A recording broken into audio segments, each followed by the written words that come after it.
भारत के छात्रगण जो कि प्रतियोगी परीक्षा में संलग्न हैं और बिहार के छात्रगण जो कि 10वीं कक्षा में अध्ययनरत हैं, उनके लिए मैं एक बेहतरीन लेक्चर सीरीज प्रस्तुत कर रहा हूं और वो इसका शीर्षक है नगरीय शासन व्यवस्था।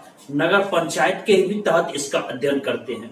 काफी प्रश्न प्रतियोगी परीक्षा में भी पूछा जाता है और आपके 10वीं के भी एग्जामिनेशन में पूछा जाएगा। मैं आपको इस तरह से बतलाऊंगा कि दोनों की ऑब्जेक्टिव फॉलो करेगा। लेकिन सबसे पहले मैं आपसे ये आग्रह करना चाहूंगा कि सुनील जी खाटी बिहारी यूट्यूब चैनल बिल्कुल फ्री है, 1 रुपए का शुल्क आपको नहीं लगता है। आप कहीं से भी अध्ययनरत हैं, आप इसको सब्सक्राइब करें, लाइक करें, अपने मित्रों में बांट दें। चलिए शुरुआत बिना राग लपेट के मैं शुरुआत कर रहा हूं कि इतिहास में स्थानीय स्वशासन व्यवस्था के बारे में आपने पढ़ा होगा। चोल काल में आपने पढ़ा है स्थानीय स्वशासन व्यवस्था। फिर नगरीय शासन व्यवस्था के भी बारे में मौर्य काल में आपने पढ़ा होगा कि मेगास्थनीज ने वर्णन किया था। पाटलिपुत्र में नगरीय प्रशासन के बारे में मेगास्थनीज ने इंडिका नाम के पुस्तक में वर्णन किया है और वहां पर उसने विस्तार पूर्वक वर्णन किया है कि कैसे अलग अलग समिति बनी हुई थी जिसका काम भी बटा हुआ था। अब यहां से आगे हम लोग निकलते हैं तो ग्राम पंचायत की तरह नगरीय पंचायत व्यवस्था की भी, नगरीय शासन व्यवस्था की भी 12वीं अनुसूची के तहत और इसमें जैसे कि 73वां संविधान संशोधन ग्राम पंचायत से संबंधित था, उसी तरह से 74वां संविधान संशोधन नगर शासन व्यवस्था से, नगर पंचायत से संबंधित है। ये जान लीजिए कि 74वां संविधान संशोधन, कंफ्यूज नहीं होना है, भ्रम में नहीं पड़ना है। 73वां ग्राम पंचायत से संबंधित, 74वां नगर शासन से संबंधित या नगर पंचायत से संबंधित। 11वीं अनुसूची ग्राम पंचायत से संबंधित, 12वीं अनुसूची नगर पंचायत से संबंधित। ये कई बार प्रतियोगी परीक्षा में पूछ चुका है, ये बीपीएससी में भी पूछ चुका है, रेलवे में भी पूछ चुका है, एसएससी में पूछ चुका है और 10वीं के भी कक्षा में आपको पूछ चुका है। अब देखिए कि अगली जानकारी आप ये जानिए कि 12वीं अनुसूची में और उसी तरह से अनुच्छेद जैसे 243 में आपने देखा था कि क से लेकर के और आपका भाग जो उसमें दिया था, इसमें भी 243 के ही अनुच्छेद में तो से लेकर के और कुछ आगे तक का इसमें ये अनुच्छेद भी दर्ज है। अब देखिए यहां पर कि अगली इकाई में नगर शासन व्यवस्था को 3 भागों में बांटा गया है। एक नगर पंचायत, दूसरा नगर परिषद और तीसरा नगर निगम। कौन 3? नगर पंचायत, नगर परिषद और नगर निगम। शुरुआत करता हूं कि नगर पंचायत से। ऐसा गांव जो शहर के रूप में विकसित हो रहा हो, ये एक ट्रांजिशन फेज में है। अभी पूर्ण रूप में बड़ा शहर के आकृति को वो नहीं लिया, पहले गांव था, अब शहर के रूप में तब्दील हो रहा है, उसको नगर पंचायत के रूप में दर्जा दिया गया है। लेकिन इसमें शर्त यह है कि यहाँ के 3/4 जनसंख्या का भाग वो कृषि से संबंधित न हो, क्योंकि गांव में हम लोग जानते हैं कि गांव के अधिकांश लोग कृषि से जुड़े होते हैं। लगभग 100% में कहिए 90% से ऊपर कृषि में जुड़े होते हैं। लेकिन यहां नगर पंचायत में कि जो गांव शहर के रूप में तब्दील हो रहा है, वहां व्यवसाय के रूप में ज्यादा उन्मुख है। 3/4 जनसंख्या कृषि कार्य में संलग्न नहीं है।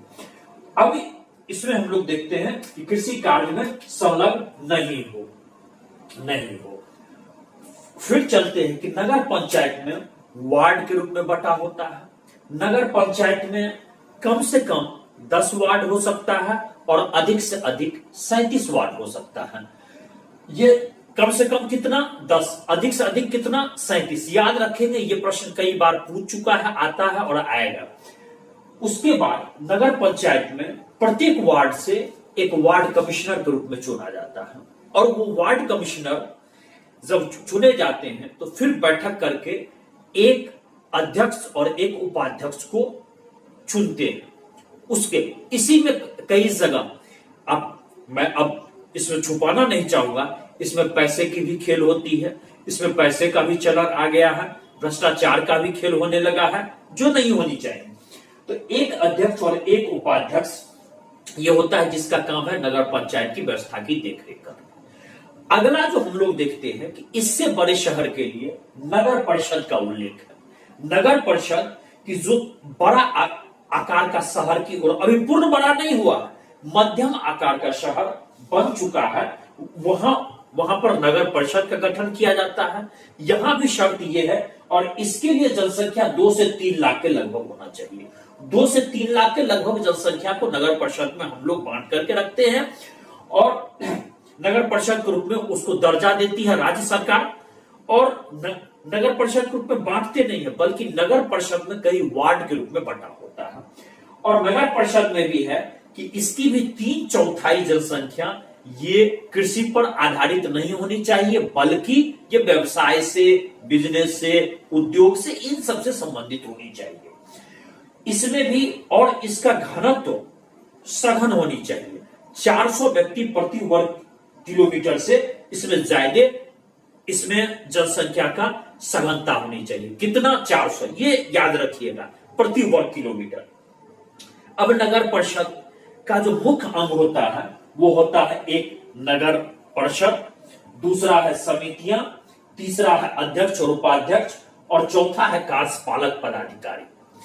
नगर परिषद जिसको कहते हैं, तो नगर परिषद, एक नगर परिषद जो हमने कहा था ये ऊपर कहा था, इसको नगर परिषद कहते हैं। ये कमेटी होती है, ये आपकी सबसे बड़ी नगर परिषद, जिसको हम सबसे बड़ी एजेंसी है।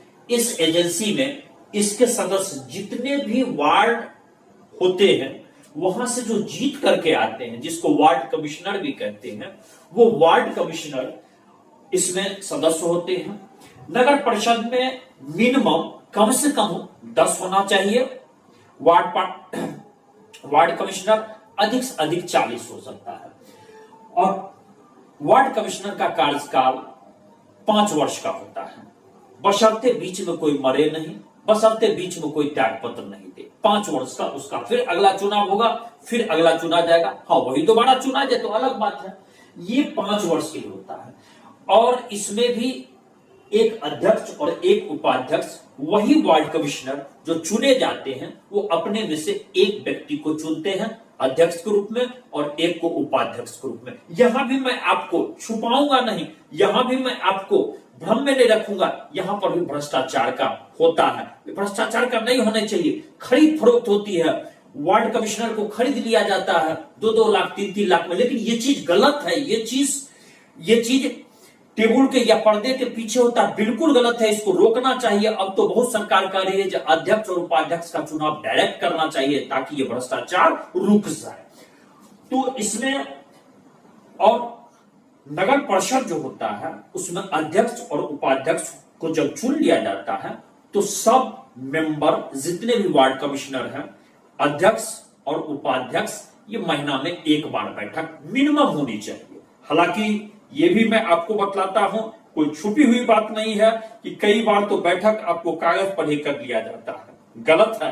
बैठक करनी चाहिए, विचार विमर्श होनी चाहिए, अच्छी बातें निकल करके आवेंगी। इसके बाद आती है दूसरा जो महत्वपूर्ण अंग है, वो है समितियां।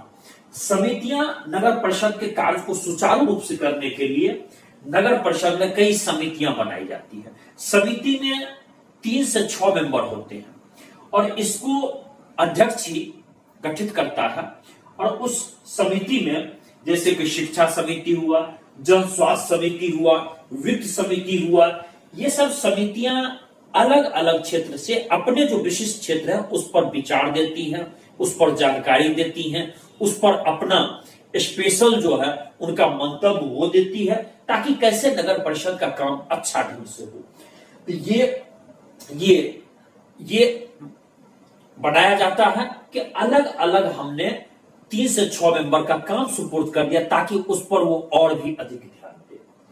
अध्यक्ष और उपाध्यक्ष नगर परिषद का ये भी अत्यंत महत्वपूर्ण पद है।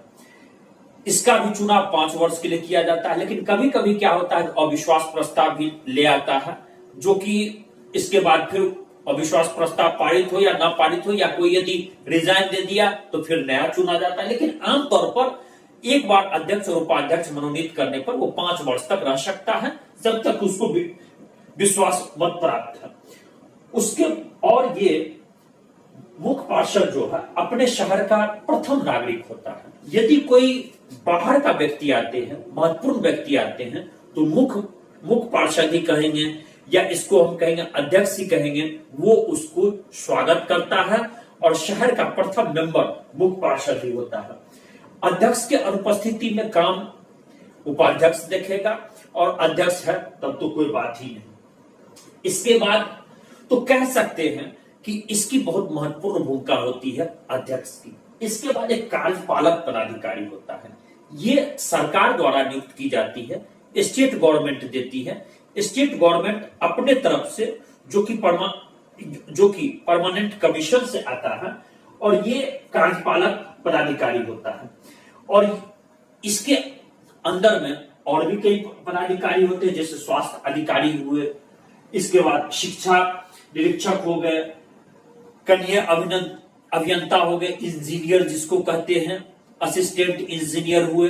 तो इसमें और भी उससे ऊपर इंजीनियर भी हो सकते हैं। जैसे देखिएगा कि मकान बनता है तो उसका नक्शा पास होता है, कोई भवन बनता है तो नक्शा पास होता है, वो आपको नगर परिषद या नगर पालिका से उसमें सिग्नेचर होता है तभी उसको मान्यता। आपको बैंक में लोन लेना है मकान के लिए तो नगर पंचायत या नगर परिषद से आपको वहां सैंक्शन करना होगा, वहां पर आपका ये मकान का नक्शा अभियंता के द्वारा ये सिग्नेचर्ड होना चाहिए, जो कार्यपालक पदाधिकारी अपना सिग्नेचर करके देता है। तो कार्यपालक पदाधिकारी को ये सब सलाह देने के लिए ऑफिसर्स होते हैं और ये अध्यक्ष और कार्यपालक पदाधिकारी ये दोनों मिल करके नगर परिषद का काम अच्छा ढंग से करते हैं। लेकिन कभी कभी इनके बीच मतांतर भी हो जाता है, कभी कभी इनके बीच विभेद भी हो जाता है, जिसको सॉर्ट आउट करनी चाहिए मिल बैठ करके।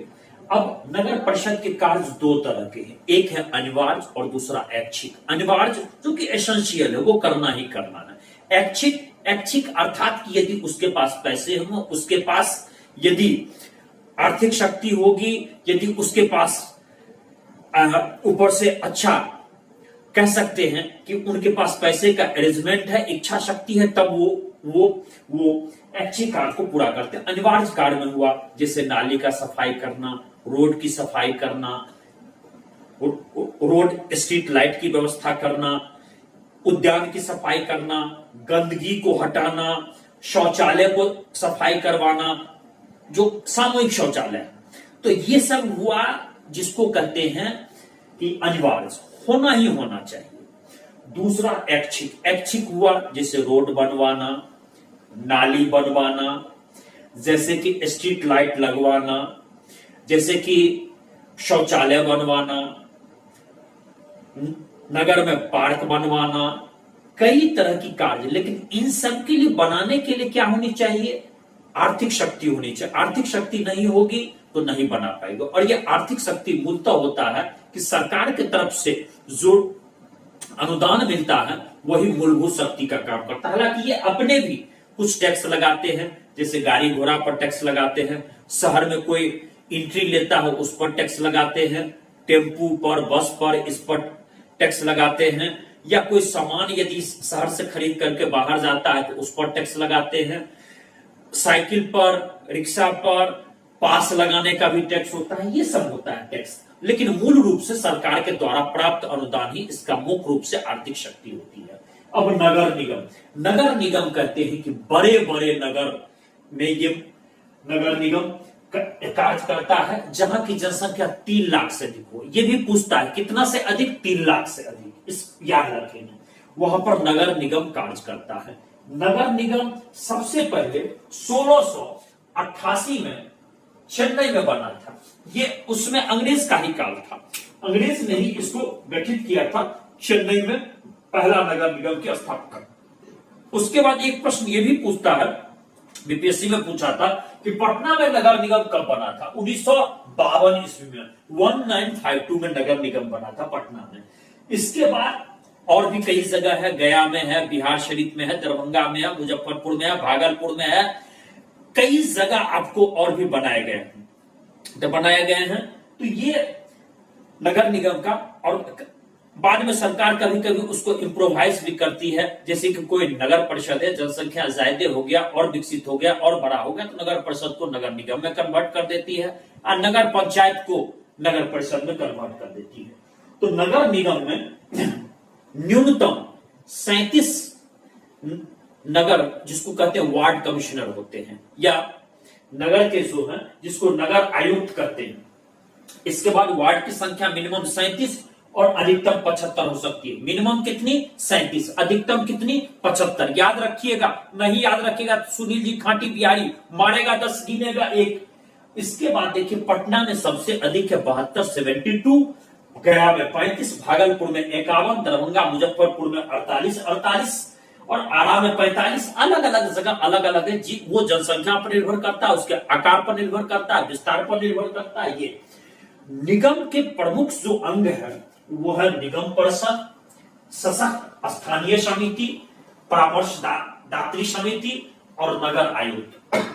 अब यहां पर देखते हैं कि निगम परिषद में जितने भी वार्ड हैं उसके जो कमिश्नर नियुक्त होते हैं वो सारे के सारे इसमें आते हैं। इसके बाद निगम बहुत बड़ा क्षेत्र है, इसमें कई बोर्ड के भी मेंबर आते हैं, जैसे आपका चैम्बर बोर्ड होता है, व्यावसायिक चैम्बर बोर्ड होता है उसका। इसके बाद जो स्नातक पास किए हुए हैं उसके भी कुछ प्रतिनिधि होते हैं। कुछ और भी प्रतिनिधि आते हैं, जैसे कि मान लीजिए कि आपका व्यापार संघ से प्रतिनिधि आते हैं, ये भी प्रतिनिधि आते हैं, ये सब भी इसमें मेंबर होते हैं। इसके बाद और मेंबर होते हैं कि उस नगर निगम के क्षेत्र में जो स्थानीय सांसद हैं, उस नगर निगम के क्षेत्र में जो स्थानीय विधायक हैं या एमएलसी हैं, उनको आमंत्रित सदस्य के रूप में रखा जाता है। तो इतने आ गए निगम परिषद में, और इनका भी बैठक होता है, महीना में एक बार होना चाहिए। ये अलग बात है कि कभी कागज पर ही कर लिया जाता है। और इस निगम परिषद में एक अध्यक्ष होते हैं, और अध्यक्ष ने इसको महापौर कहते हैं, और दूसरा को हम लोग कहते हैं कि इसमें महापौर और उप महापौर, इसमें जो इसकी अध्यक्षता करते हैं इसके सभापति होते हैं महापौर और उप महापौर। उसी तरह उस नगर निगम का, उस बड़े नगर का पहला व्यक्ति महापौर ही माना जाएगा। कोई बाहरी व्यक्ति आता है तो वही उसका स्वागत करेगा। महापौर अनुपस्थित है तो उप महापौर उसका कार्य की देखरेख करेगा। तो निगम परिषद का सभापति महापौर होता है, अध्यक्ष महापौर होता है। बहुत बड़ा उस पद का महत्व भी है। इसके बाद आइए सशक्त स्थानीय समिति। इसका काम है ये इस निगम परिषद को कैसे कार्य करेगा, किस तरह से करेगा। ये एक एजेंसी होती है, अलग अलग समितियां बनी होती हैं। तो अलग अलग ये समितियां होती है, इसमें कई सारे मेंबर्स आपको आवेंगे। तो जैसे ये समिति में कुछ कर्मचारी नियुक्त करने का भी पावर होता है।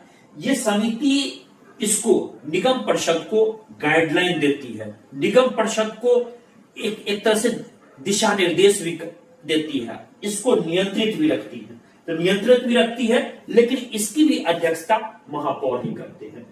परामर्शदात्री समितियां, परामर्शदात्री जो परामर्श देता है समिति के रूप में, तो इसमें देखिए तो जैसे शिक्षा समिति हुआ, बाजार समिति हुआ, जैसे कि आपका उद्यान समिति हुआ, बागान समिति हुआ, इस तरह की अलग अलग समितियां बनाई जाती है। और जो समितियां निगम परिषद को अपना विचार देती है, चूंकि नगर बड़ा है, अपना अपना अलग अलग ओपिनियंस होता है, जनता की क्या समस्या है, क्या परेशानी है, उस पर वो विचार देते हैं और तब इस पर फाइनल डिसीजन आता है। इसके बाद आता है आपको नगर आयोग। ये आईएएस होता है और ये इंडियन एडमिनिस्ट्रेटिव सर्विस से आते हैं। ये आईएएस होते हैं, नियुक्ति बिहार सरकार ने, बल्कि राज्य सरकार ही करती है। हाँ, बिहार में तो बिहार सरकार करेगी। और ये आईएएस बहुत ही महत्वपूर्ण पद होता है। ये लोकल जो कुछ कर्मचारी की नियुक्ति भी ये करते हैं, एडहॉक बेसिस पर, अनुबंध बेसिस पर ये नियुक्ति भी करते हैं। और साथ में इसमें निगम परिषद हो, सशक्त स्थानीय समिति हो, इन सब के द्वारा जो निर्णय होता है उसका ये कार्यान्वयन करते हैं। साथ में अपना ओपिनियन भी देते हैं। कभी कभी जरूर टकराहट हो जाता है। आईएएस लॉबी की अपनी होती है, जो मैं आईएएस हूं, और ये होता है कि मैं चुना हुआ प्रतिनिधि हूं या मैं जनप्रतिनिधि। इस दोनों के बीच में कभी कभी द्वंद्व भी हो जाता है, अहंकार की टकराहट भी हो जाती है, लेकिन ये शहर के हित में नहीं होना चाहिए। इसके बाद देखिए कि और हम लोग देखते हैं कि निगम की जो भी बैठक होता है उसकी अध्यक्षता महापौर ही करता है, और महापौर नहीं है तो उप महापौर करते हैं। इसके बाद इसका काम क्या है, तो इसका काम बड़ा होता है, जैसे कि शहर की सफाई करना। एक तो शहर की सफाई करना, स्कूल का देखरेख करना, अस्पताल का देखरेख करना, यदि कोई महामारी फैल गया तो उसको फिर निदान करना, अग्निशमन का स्थिति देखना, नाली की सफाई करना, नाली की उड़ाही करना, कोई तालाब है उसकी सफाई करना, सार्वजनिक शौचालय बनवाना, बहुत तरह का विस्तृत कार्य इसका होता है। और फिर इसको फंड कहां से मिलते हैं, इसका फंड का मूल स्रोत है सरकार की तरफ से प्राप्त अनुदान, और ये अपने भी, जैसे मकान पर कर लगा सकते हैं, जैसे जल पर कर लगा सकते हैं, और इसके बाद जैसे रोड पर कर लगा सकते हैं, शहर में इन करने पर, आउट करने पर कर लगा सकते हैं, गाड़ी घोड़ा पर कर लगा सकते हैं। लेकिन मूलतः इसका जो फाइनेंशियल पोजीशन होता है वो अनुदान के ही द्वारा ये सरकार की तरफ से जो मिलती है वही। और इस तरह से ये चैप्टर आपका नगरीय शासन व्यवस्था समाप्त हुआ। और इसी को यदि आप 10th क्लास में पढ़िएगा बिहार में, तो सत्ता में साझेदारी की कार्य प्रणाली का भाग 3 भी इसी के तहत समाप्त हुआ। मैं सुनील जी खाटी बिहारी यही आपसे इजाजत ले रहा हूं, और बहुत जल्द मैं आपको अगले वीडियो में मिलूंगा। और आपसे आग्रह करता हूं आप इस वीडियो को 2 बार सुनो, किसी भी तरह का प्रश्न कहीं भी आप इसको हल कर दोगे। जय बिहार, जय भारत।